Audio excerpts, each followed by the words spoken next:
بعض لوگ تو ہوتے ہیں دعوت کے انتظار میں ہیں کہ بھائی دعوت آئے پہنچ جائیں. بعض ایسے رشتہ دار بھی ہوتے ہیں جو بھاگتے ہیں دعوت نہیں آ جائے.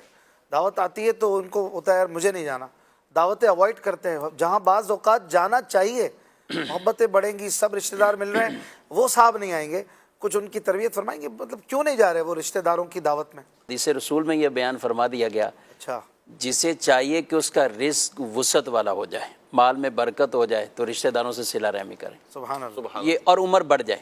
ہاں, اچھا کون نہیں چاہے گا میرا مال بھی بڑھے, عمر بھی بڑھے؟ ہر کوئی چاہتا ہے, ہر کوئی چاہتا ہے ہر لمبی کوئی عمر بھی ہو اور پیسہ بھی ہو, بلکہ کسی کی محتاجی نہ ہو. اچھا جو آپ نے کہا دعوت میں جانے سے کترانا اور دعوت میں نہ جانا, یا تو اس میں کوئی ریزن ہو, واقعی ایسا ریزن ہے کہ کسی کے لیے دعوت میں پہنچنا ممکن ہی نہیں ہے, لیکن وہ کوئی ایک آدھ دعوت ہوگی, یا کسی کے واقعی کوئی ایسے حالات معاملات ہو گئے ہیں کہ وہ باہر اب نکل ہی نہیں سکتا, عوام میں نہیں جا سکتا, تو وہ مخصوص ہو گئے. وہ رشتہ دار بھی سمجھتے ہیں وہ سمجھ, بلکہ ان کا تو سب ان کے ہی آ جائیں گے کہ آپ بس ہمارے لیے.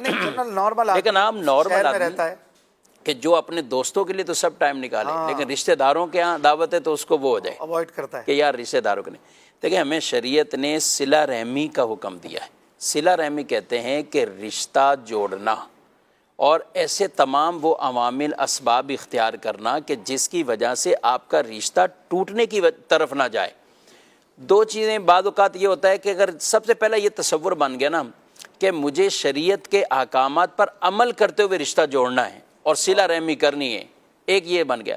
اور دوسرا ساتھ یہ پوائنٹ اس کے ساتھ لگا ہو کہ مجھے کسی طرح کا کوئی دنیاوی غرض نہیں ہے رشتہ جوڑنے میں, کیونکہ جب یہ غرض متاثر ہوتی ہے تو رشتہ ٹوٹتا ہے. جی, یعنی ہم نے جو بیسک رشتے, آپ جتنے بھی رشتے ٹوٹتے ہوئے نا, بعض اوقات کوئی ویسے پریشان ہے, ٹھیک ہے, ہم تو یہ ترغیب, ہم کتنی ترغیب دیتے ہیں کہ آپ کے رشتہ دار مالدار ہیں تو مالدار رشتہ دار اپنے اقربا پہ خرچ کریں تو وہ زیادہ ان کو ثواب ملے گا, دگنا ثواب ملے گا.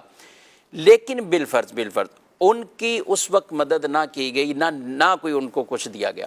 اب یہی جو غریب رشتہ دار, ان کے بارے میں پورے رشتہ داروں میں پھیلائیں گے باتیں, اور کیا کچھ نہیں کہیں گے. ہو سکتا ہے وہ خود کسی پریشانی میں ایسا موجود ہے, بظاہر چہرہ یا بظاہر معاملات اس کے امیر ہی ہیں, لیکن خود وہ کتنی مالی پریشانیوں میں ہوگا, کاروباری کتنے کرائسس میں چل رہا ہوگا. تو اس وجہ سے یہ جو غرض جڑ جاتی ہے نا کہ یہ میرے ساتھ تعلق اس کا اس وجہ سے ہے, وہ متاثر ہوئی تو وہ رشتہ ہی ختم ہو جائے. تو یہ اغراض سے یہ رشتہ پاک ہونا چاہیے. یعنی صلہ رحمی کا جو رشتہ ہے اور آپس میں جو رشتہ داریاں نبھانا ہے, ہر آدمی اگر اپنی سوچ یہ بنا لے کہ مجھے کوئی اس سے غرض نہیں اور نہ میں نے اس سے کوئی فائدہ نہیں اٹھانا, اگر اپنے طور پہ کوئی یہ سوچ بنا لیتا ہے, تو پھر امید ہے کئی رشتوں میں یہ جو انقطاع آ رہا ہے نا, تو یہ انقطاع نہیں آئے گا, رشتے ٹوٹنے سے بچ جائیں گے. اب وعیدوں کو تو دیکھیں کہ رشتہ قطع کرنے والا فرمایا وہ جنت میں نہیں جائے گا. اللہ, رشتہ قتل کی اتنی بڑی باتیں یہ ارشاد قطع یعنی توڑنے والا, رشتہ توڑنے والا. ہمیں کہا گیا کہ جوڑو, تم توڑو نہیں, توڑنے کی طرف نہیں جاؤ, بلکہ آپ خود جھک جائیں. اگر آپ کے کسی اناج پر یا آپ کی کسی بات پر اگر رشتہ ٹوٹنے کی طرف جا رہا ہے تو ہم اس کو ہی کہیں گے کہ وہ جھک جائے, تھوڑا سا نرم ہو جائے, عفو درگزر سے کام لے, لیکن رشتہ وہ ٹوٹنے کی طرف نہ جائے. رشتہ قصداً بلا اجازت شرعی کوئی اگر توڑتا ہے تو واقعی کہ وہ شخص وہ جنت میں داخل نہیں ہوگا جو رشتے توڑنے والا ہے.